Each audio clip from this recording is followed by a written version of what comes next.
El Senado republicano llevó el gran proyecto de ley de recortes fiscales y reducciones de gastos del presidente Donald Trump a su aprobación este martes con un voto más estrecho, superando la oposición de los demócratas y de sus propias filas después de una turbulenta sesión nocturna. Se necesitó el voto del vicepresidente J.D. Vance para romper el empate a 50 entre los votos a favor y en contra. Los tres republicanos que se opusieron al proyecto de ley fueron los senadores Thom Tillis de Carolina del Norte, Susan Collins de Maine, Rand Paul de Kentucky, El Paquette, y ahora regresa a la Cámara de Representantes, donde el titular de esa instancia, Mike Johnson, había advertido a los senadores que no se desviaran demasiado de lo que su Cámara ya había aprobado. Pero el Senado hizo los cambios, particularmente en Medicaid, arriesgando más problemas mientras corren para terminar antes de la fecha límite del 4 de julio fijada por el presidente Donald Trump.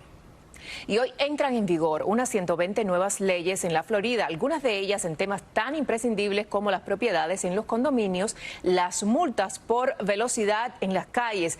Otras se refieren a condiciones peligrosas para caminar para los estudiantes de escuelas primarias públicas que caminan hacia y desde la escuela. Crueldad animal y animales peligrosos. Otra ley permite a las escuelas charter adoptar sus propios códigos de conducta estudiantil. Y hay una excepción a los requisitos de que los hospitales y los centros quirúrgicos ambulatorios notifiquen con 30 días de anticipación antes de vender la deuda de un consumidor. Los trámites para obtener la licencia de conducir para adolescentes es otra de las leyes que ha establecido nuevos y complejos requisitos. Yo le añadiría también complejos requisitos para las personas también que tienen cierta edad, aunque a ellos también se les exige requisitos importantes. Para analizar estas leyes y su alcance nos acompaña el abogado de accidentes, Vasily Hernández, a quien le agradezco que esté con nosotros aquí en Mega News. Bienvenido, abogado. Muchas gracias por la invitación. Los accidentes, los adolescentes y también las personas mayores son en muchas oportunidades los causantes de estos accidentes. El hecho de que veamos que se exigen requisitos más significativos a los adolescentes con estas nuevas leyes, ¿cuándo nos puede proteger y cuán importante es para evitar un accidente?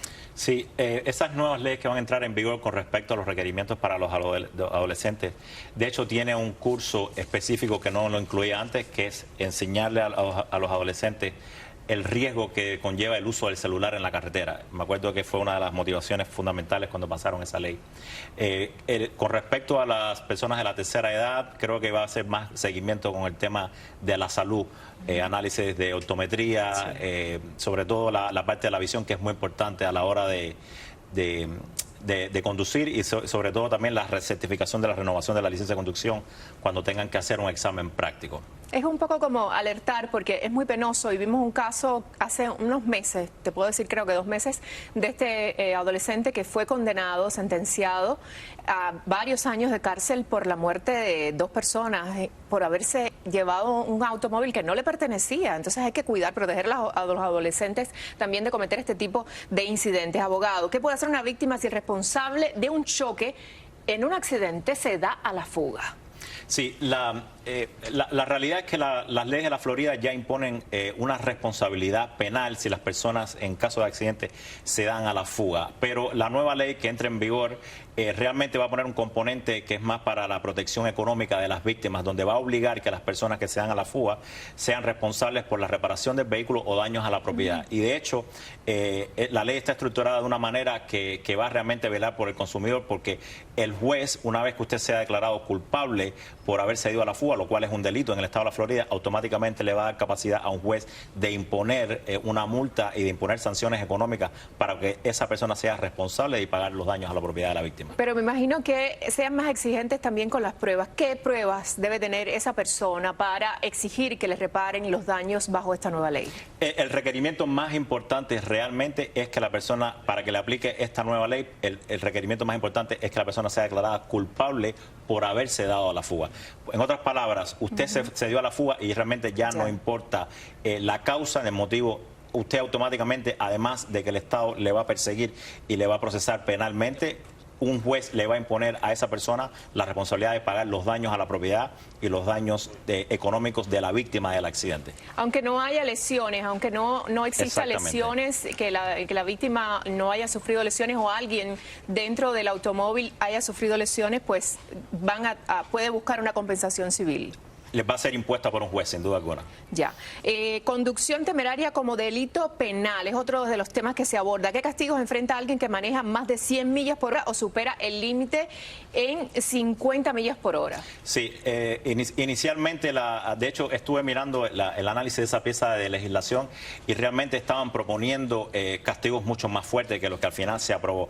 Ahora mismo, como va a salir la ley, si usted tiene una violación por conducir 50 millas por arriba del límite de velocidad o a más de 100 millas, lo cual se considera conducción temeraria, automáticamente usted va a recibir una multa de $500, va a ser obligado a ir a una audiencia y además de eso pudiera encarar hasta 30 días de prisión si es una cosa realmente extrema. Según tengo entendido, las leyes migratorias ahora van a estar mirando también los delitos civiles. Seguro. Los crímenes civiles, es decir, ¿cuán peligroso puede llegar a ser esto?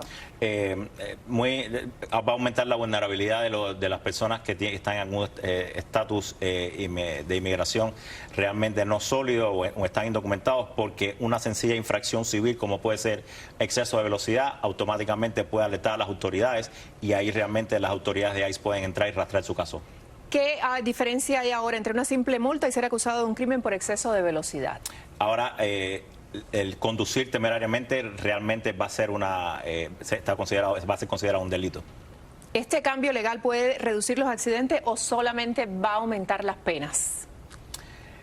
Depende cómo la población procese este tipo de ley. Generalmente una de las motivaciones fundamentales cuando se pasa legislación a cualquier nivel estatal o nacional realmente es fomentar algún tipo de comportamiento en la población. En este caso creo que eventualmente vamos a tardar varios meses, por no decir quizás un año, en ver realmente un cambio en el comportamiento a la hora de conducir en el estado de la Florida, producto sobre todo de las penas, porque además de la multa y el riesgo de 30 días o 90 días en prisión si eres reincidente, también está el hecho que te pueden suspender tu licencia. Eso va a afectar tu bolsillo porque te va a limitar a la hora de trabajar. Y hablando de afectar al bolsillo, ¿esto va a afectar también a los abogados para cobrar sus honorarios? ¿Afecta también al cliente? ¿Qué recomiendas tú? ¿Revisar las pólizas de seguros antes de que entre en vigor la ley? Si me puedes contar, abogado, por favor, ¿qué recomiendas a nuestra audiencia? Con respecto a estas nuevas leyes, hay una ley importante que a mí me pareció muy interesante, que es que quieren darle para atrás a lo que se llama la reforma de torts, que es la reforma que pasaron en el 2023, donde quitaron de cierta manera la posibilidad que tenían los proveedores médicos de demandar a las compañías de seguros cuando quedaba alguna deuda pendiente. Ahora le quieren dar para atrás a esa etapa, a ese tipo de ley, porque se han dado cuenta de que ha afectado mucho de cierta manera la economía local desde el punto de vista de que hay muchos proveedores médicos que se vieron completamente vulnerables y no podían defenderse ante las compañías de seguros. Y esa nueva ley a mí me parece interesante porque además me parece que va a ser justa porque va a permitir que las clínicas, los hospitales, los cirujanos, los doctores, que al final son los que atienden a la población, puedan defenderse en las cortes y pelear contra las compañías de seguros. Excelente. Un tema con mucha tela para seguir cortando, abogado. Gracias por acompañarnos y por la información que compartes con nuestra audiencia. Hacemos una muy breve pausa y al regresar, la administración Trump estaría estudiando cómo revocar mediante un proceso civil en corte la ciudadanía de inmigrantes naturalizados. Y vuelve a suceder, reportan una masacre en Sinaloa, México. Les tenemos toda la información en instantes.